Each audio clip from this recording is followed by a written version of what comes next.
Citoyens du Verse, bonjour à vous. Je suis très heureux de vous retrouver pour ce 5e épisode d'Afterburner. Alors que débute cette année de 2955, il y a un vaisseau dont nous sommes obligés de vous parler tant il a pu faire couler beaucoup d'encre virtuelle lors de sa sortie à la dernière IAE. Aujourd'hui, attardons-nous sur l'Intrépide. Durant l'IAE de l'année 2953, Crusader avait frappé un grand coup en révélant à l'univers sa gamme de Spirit, et notamment avec le C1 qui fut un réel succès commercial. Fort de ses ventes, il décide de remettre le couvert pour l'édition suivante de l'IAE. Alors, tout au long de l'année 2954, des images et autres bribes d'informations fuitent, laissant sous-entendre que le nouveau vaisseau serait un sérieux concurrent à l'Avenger Titan de chez Aegis.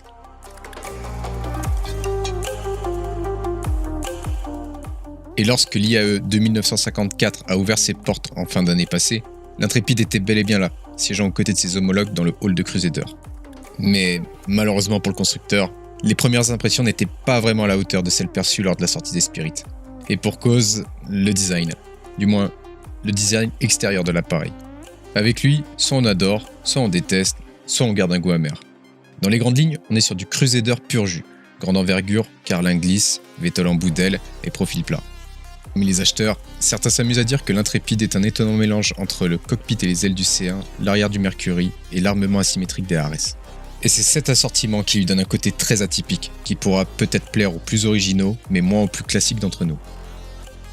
L'Intrépide est commercialisé comme un vaisseau starter.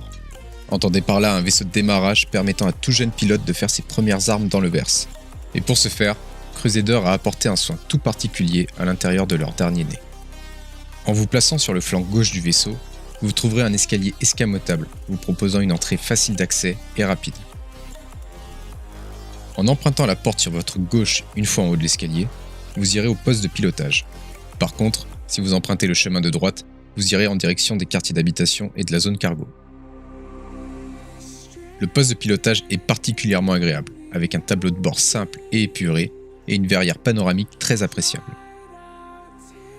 Les quartiers d'habitation sont quant à eux très bien équipés, avec cantine, couchettes et divers espaces de stockage comprenant rack d'armes et suit locker. La zone cargo abrite 2 ascenseurs d'une capacité individuelle de 4 SCU, pour un total de 8 SCU. En plus de ces 2 ascenseurs, vous trouverez dans cette zone une armoire à composants avec une console d'ingénierie.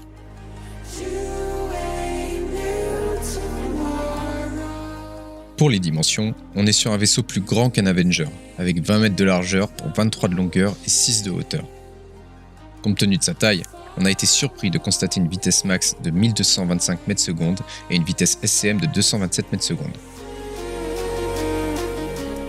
Ces performances, couplées à une bonne agilité, le rendent très agréable à voler. Pour son équipement, ici, aucune extravagance. Tous ses composants sont de taille 1. Question puissance de feu, ne vous attendez pas non plus à une foudre de guerre. Il possède 2 missiles de taille 1 et une unique arme de taille 4.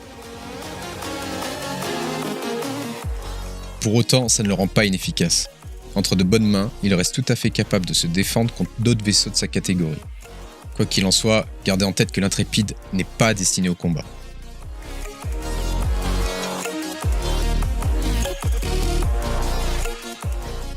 Le vrai point fort de ce vaisseau, c'est de pouvoir permettre à un pilote de se déplacer dans l'univers le plus loin possible avec un maximum de confort.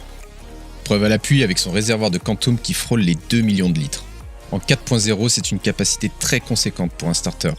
Rendez-vous compte, avec un tel réservoir, vous êtes capable de parcourir 150 gigamètres avec les composants de base.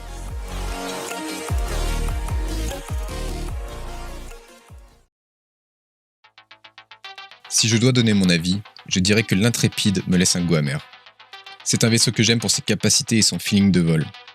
Néanmoins, son design m'intrigue mais ne me séduit pas totalement. À vrai dire, j'ai même vu des concept art faits par la commu qui étaient plus convaincants. En revanche, pour l'intérieur, je n'ai pas grand chose à redire. C'est complet, agréable, sobre et fonctionnel. Tout ce que j'aime. Le seul bémol à mon sens, c'est l'ascenseur cargo. Alors, j'adore l'idée de les dissocier, mais dans les faits, ça restreint les types de caisses pouvant être embarquées. La plus grosse erreur commise par la communauté aura été de voir en l'Intrépide un sérieux concurrent à l'Avenger Titan. En réalité, il est dans la même philosophie qu'un cutter de Drake. Un vaisseau faiblement armé, capable de voyager très loin, avec un espace d'habitation et une capacité de cargo intéressante, la touche Crusader en plus lui permettant d'être plus rapide et agile. Alors oui, on n'est pas au prix d'un cutter, puisque l'Intrépide est vendu à environ 75 € sur le Play Store. Mais son prix est justifiable, par sa capacité de cargo et de quantum fuel qui sont plus importantes.